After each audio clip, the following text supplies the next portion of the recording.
पालनवा में झूले ले गणपति ललन, पालनवा में झूले ले गणपति ललन, पालनवा में झूले ले गणपति ललन, पालनवा में झूले ले गणपति ललन।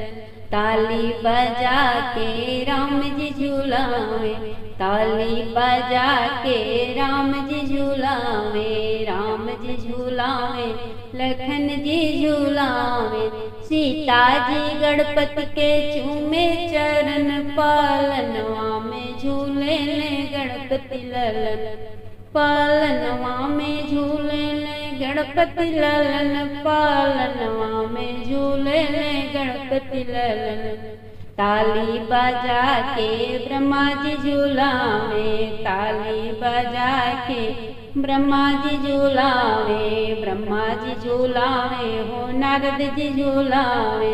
ब्रह्माणी जी गणपति के चूमे चरण, पालनवा में झूले ले गणपति ललन, पालनवा में झूले ले गणपति ललन, पालनवा में झूले ले गणपति ललन।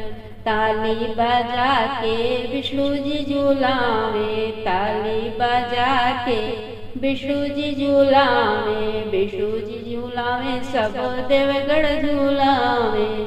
लक्ष्मी जी गणपति के चूमे चरण, पालनवा में झूले ले गणपति ललन, पालनवा में झूले ले गणपति ललन, पालनवा में झूले ले गणपति ललन।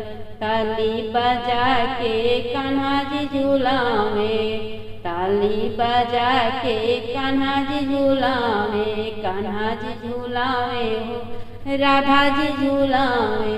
रुक्मिणी गणपति के चूमे चरण, पालनवा में झूले ले गणपति ललन, पालनवा में झूले ले गणपति ललन, पालनवा में झूले ले गणपति ललन। ताली बजा के भक्त सब झूलावे, ताली बजा के भक्त सब झूलावे, भक्त सब झूलावे, पुजारी झूलावे।